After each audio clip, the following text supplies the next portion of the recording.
Welcome to this week's episode of the Big Book Living Alive podcast, a weekly podcast showcasing the 1993 Big Book Seminar presented by Joe&Charlie in Latrobe, Pennsylvania.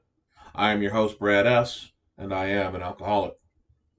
This week, we take a little bit closer look at Bill and Ebby interacting regarding the end of Step 1 into Step 2, just on the cusp of Step 3. Now, last week, we talked a little bit about Bill starting to go to the Oxford group, and they were a little bit ahead of the curve, letting you know that Bill takes the steps and a number of different items. But this week, we are dead on in the middle of Chapter 1, Bill's story, page 9.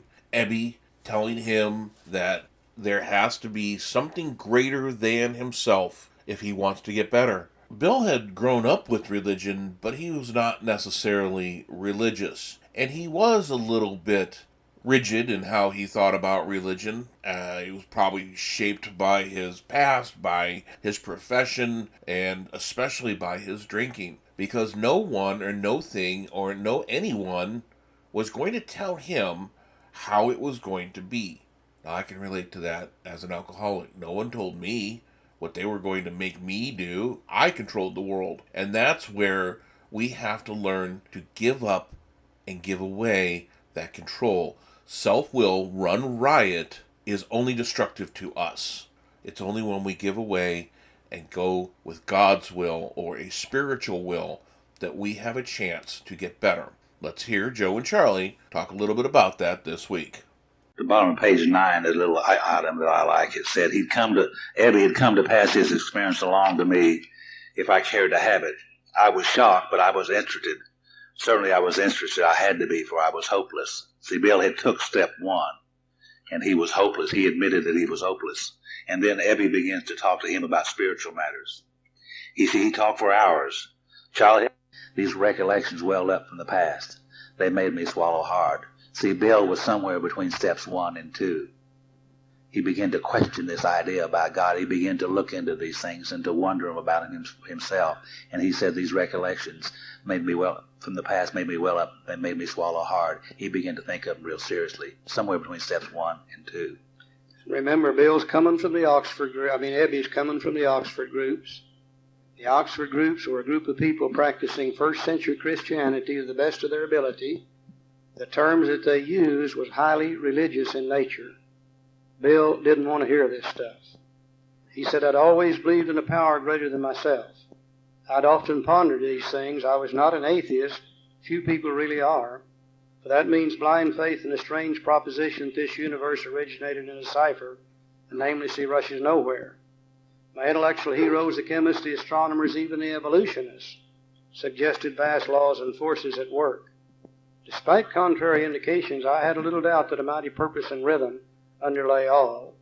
How could there be so much of precise and immutable law and no intelligence? I simply had to believe in the spirit of the universe, who knew neither time nor limitation, but that was as far as I'd gone. With ministers and the world's religions, I parted right there. When they talked of a God person to me who was love, superhuman strength, and direction, I became irritated and my mind snapped shut against such a theory. Bill didn't want to hear about this religious stuff. He said, to Christ I conceded the certainty of a great man, not too closely followed by those who claimed him. His moral teaching most excellent. For myself, I'd adopted those parts which seemed convenient and not too difficult. The rest I disregarded.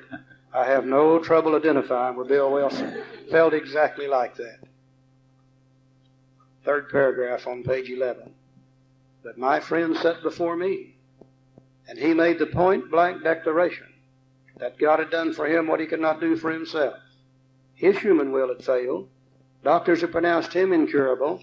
Society was about to lock him up. Like myself, he had admitted complete defeat.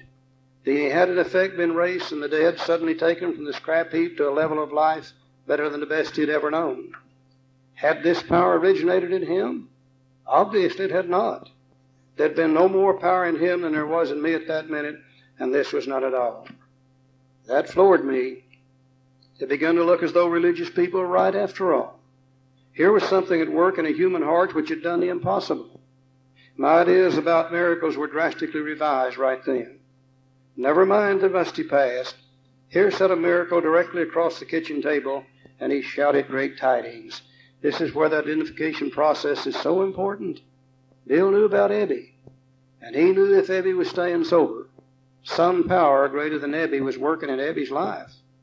Bill always said about Ebby, he said, if I ever get as bad as Ebby, I'll quit drinking. And here's Ebby stone cold sober, and old Bill still drinking. And he knew something had happened. He said, I saw that my friend was much more than inwardly organized. He was on a different footing. His roots grabbed a new soil. But Bill still doesn't like the idea. Despite the living example of my friend, there remain in me the vestiges of my old prejudice. The word God still aroused a certain antipathy. When a thought was expressed that there might be a God person in me, this feeling was intensified. I didn't like the idea. I could go for such conceptions as creative intelligence, universal mind, or spirit of nature, but I resisted the thought of a czar of the heavens, however loving his sway might be. I've since talked with scores of men who felt the same way. I can almost see these guys sitting there in that kitchen that day. Ebby, stone cold sober, talking about God. Bill's about half drunk, saying, I don't want to hear about God. Oh, yeah, we'll talk about the spirit of nature or the great mind or the czar of the heavens, but don't talk to me about God. And I can see them arguing back and forth. But you know how we drunks are. We get into that religious discussion and we flat get with it. And I guess Ebby finally got tired of it. And finally he said to Bill, watch the next statement very carefully. This statement is in italics. We call this squiggly writing. And when you see squiggly writing in the book, it's usually pretty important. My friend suggested what then seemed a novel idea. He said, well, why don't you choose your own conception of God? In effect, what he said is this, Bill, what are we arguing about? What difference does it make what we call him? We can call him God, Yahweh, universal mind, spirit of nature, whatever you want to. He said, why don't we just quit arguing about it, and why don't you choose your own conception of God? Now, the instant he said that, his message changed from a religious message to a spiritual message. Religion says this is the way you have to believe. Spirituality says it really doesn't make any difference how you believe. The only question is, are you ready to believe? Now then, we're talking about spirituality.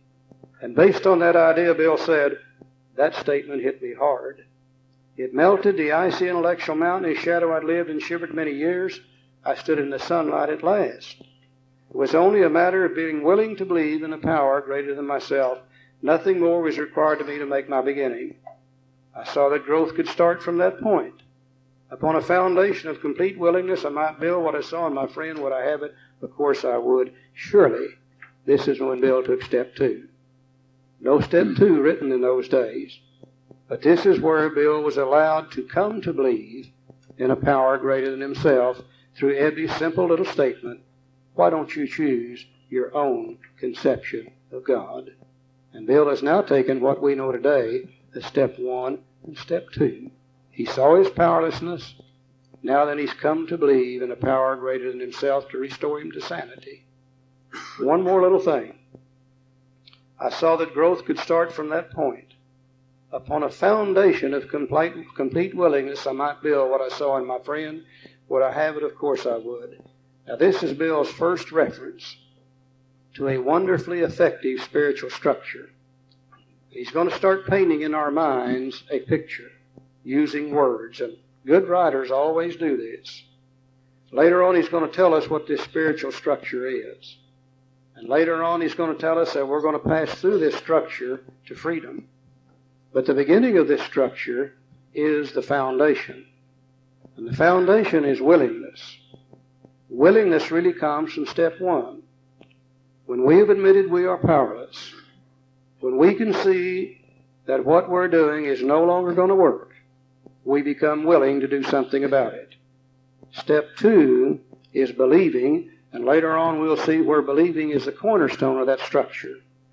But right now the foundation of it is willingness, which came from step 1, and now then we're willing to believe in a power greater than we are, and step 2 will turn out to be later on the cornerstone of that structure. This is his first reference to it. We'll refer to it over and over as we go through the book. This little information, why don't you choose your own conception of God, is a very, very, very important piece of information. It allowed a person like me to come into Alcoholics Anonymous. Because when I was 8 or 9 years old, I don't know where this came from because I certainly wasn't taught it, but I said to myself, I don't need God, I don't need nothing, and I don't need anybody. And if I ever get big enough they can't catch me, I'm not going anymore. To church, that is.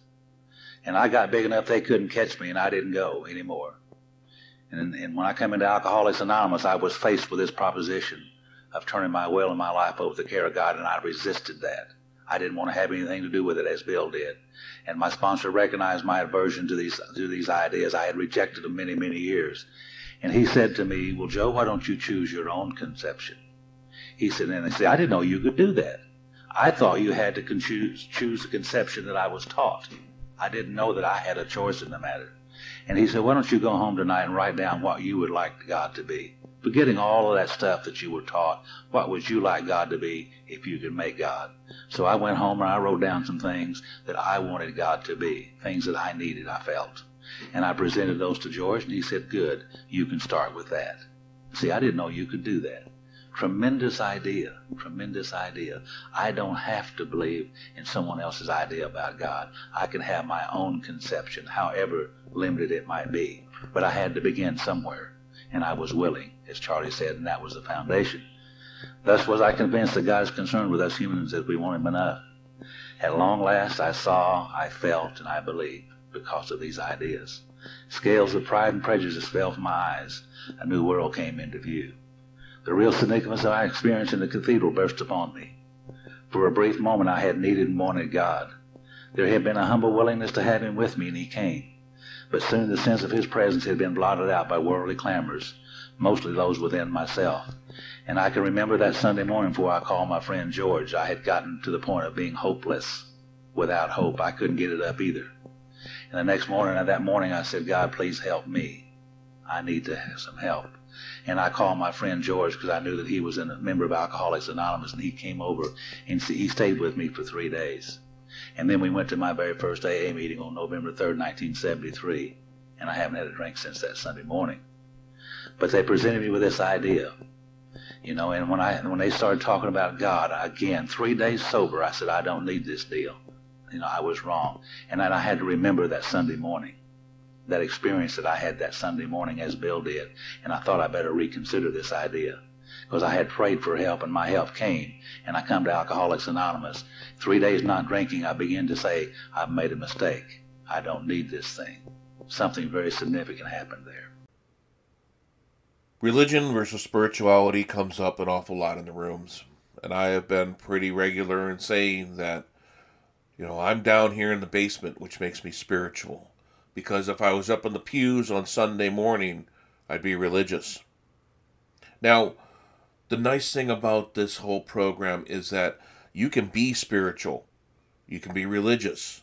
You can be spiritual and religious, or you can be none of the above. And you can work this program. But unless you find a spirituality, if you find a God of your understanding, or a higher power of your understanding, you will have a much better chance of success at working this program than if you do not. Big Book, Chapter 1, page 12, third paragraph. My friend suggested what then seemed a novel idea. He said, quote, why don't you choose your own conception of God, close quotes. That statement hit me hard.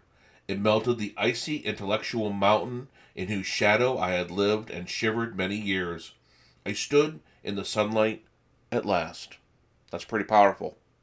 That's what happens when one has a spiritual awakening. That awakening to spirituality, to your religion, that rebirth, that growth, happens when we give up self-will and we turn that over to the God or higher power of our understanding. Everybody works the program in their own way, in their own time. But if you follow the Big Book and you listen to what Bill and Ebby and all the original founders experienced and wrote down and expressed as our textbook, then you will have a much better chance of success than if you try to do it without the Big Book. I hope you enjoyed this week's episode as much as I did.